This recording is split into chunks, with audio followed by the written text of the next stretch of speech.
today.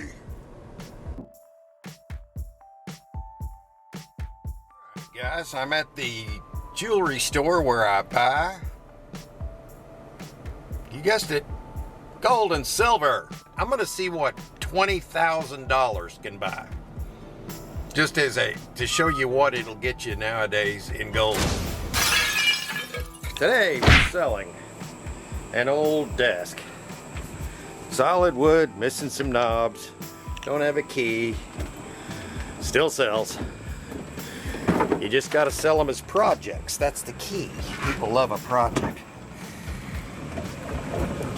50 bucks. I got another one back at the 10 by 30. Now that we're selling this one, I'll bring that one home. And we'll sell it too. Alrighty guys, I just got back from the jewelry store. And I hope you enjoyed the video so far. So for all you that are regular subscribers, I want to thank you.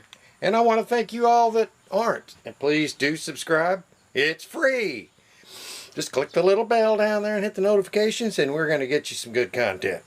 At least somewhat good. Or great. Or it sucks. I don't know. But it's going to be one of those.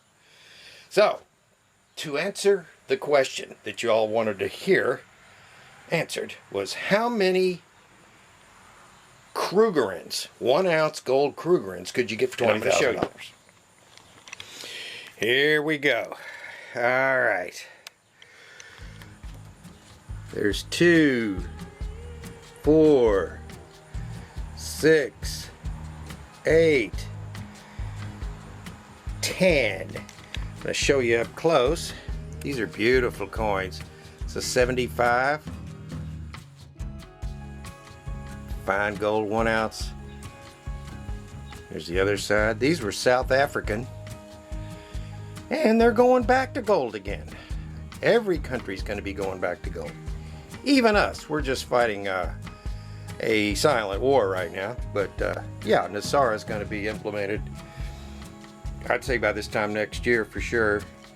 But anyway, 10 of these Krugerrands. Now, the big question I get is, Stacker, where do you hide your stuff? Where do you put your gold? Well, I want to answer that, and you don't want to always put it. You don't want to put it all in one place, and you want to get it away from where you actually are. But you want to have physical capability to touch it at any time you want. One easy way, and I'm going to tell you, and I do a combination of things. Okay. You can hide them at home if you want to do that, but you got to remember, a tornado, if it took your house out and you survived, you lose your gold. It'll blow it away and somebody will find it 100 years from now. So I don't suggest keeping it in your house, okay? You're going to want to get it somewhere where if a tornado went over, it wouldn't take it.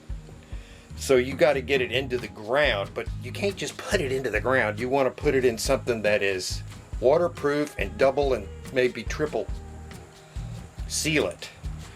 That's one way. Now, I personally have 3 ways that I do it. I'm not going to tell you how. You're going to figure it out for yourself, or how you want to do it.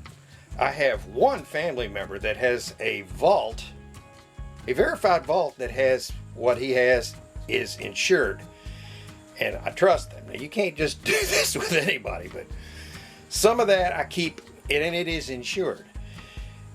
Now, our family has one other property, and we keep some there. But let me tell you, if you're going to bury it, what you got to do. You'll want to either rent a bobcat or dig like a maniac for a couple hours, because you want to get this down sort of deep and protect it. And you got to fully document where you put it, and you want that to be written in detail in your will. And it's going to be where the lawyer can't see it. It's going to be on a note that specifies where it can be found. And you want to do this. This is very key, because if you die unexpectedly, your family won't be able to find it. So you must do these things if you're going to bury it, or if you plan on going back sometime. I don't really plan on going back to get any of this stuff unless times go rough here and we don't have any choice. But this is a generational thing. I want to leave my kids, grandkids, and kids with all the opportunity in the world that I can. I want them to be able to retire and live the life that I'm living. So I'm taking care of that now. And I'm living the life by buying storage units. And but anyway, to answer those questions, that's very important. And here's one more point. When you bury it, you don't leave it to where if somebody came onto your property illegally, trespassed, where they could metal detect and find it. You have to put a barrier to that. Put a log pile, an old junker,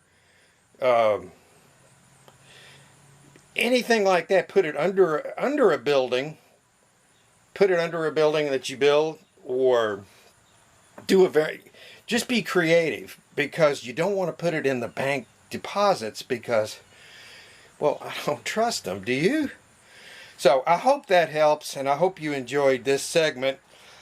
Let me show you these coins, because they're not going to see light for hopefully a long time, because I plan on being around. But that's a 75. Normally I've been getting 79s, but okay. All right, I'll get right back to you. I got a phone call and I'll show you some. Okay guys, sorry about that, but I gotta take Smith here, and we gotta, let me tell you, remember last week I was telling you about a storage unit that, sorry about that, this is terrible lighting in here, but I wanted to have the lights set up for these coins, that I bought a unit, went and paid for it, and they gave me my money back. They said, oh, I'm not supposed to sell it, so I gave him a break there and let him refund me. Well, they're trying to get me to come pick it up, and I'm saying, well, I'll come pick it up, but I want a discount. So I might be able to get that unit cheaper. And so if you saw that video, in this video, I'm gonna put it in this one along with the coins. So that's what's going on. Let me show you the rest of these coins. Okay, we got, that's your look at that. Aren't they beautiful? I guess if you've seen one, you've seen them all. But to answer the question, 10. You get 10 of these for $20. This is an investment. You know, it's a lot of money, but in my personal opinion, this time next year when the revaluation, these could be worth $5,500 a piece, up to. And this is a generational type handover. So I just want to tell you guys that if you can get any, do it while you still can. If you can only get an ounce of silver, just get it. It's massively undervalued right now. And when you go to bury it, or you go to hide it wherever, make sure you've got protection, because you're going to be, just make sure you got protection, okay? And you got to put these things away in a safe place where, remember, tornado. A tornado, you got to put them where a tornado can't get them. So that's the key. A lot of people don't talk about that. That's the advice I want to give, and I hope you enjoyed this segment. And I'll probably do more over the course of time. Mostly I'm about storage auctions, but I'm a stacker too, and you got to do what you got to do, right? Get out of paper. You don't want to have a lot of paper assets right now. Some, you got to have money, because we're still trading with it. But anyway, guys, thank you very much. I will talk to you soon. Keep stacking. So I think we did really well here, and I haven't even been through it. I've just been over the top pulling out things to show you.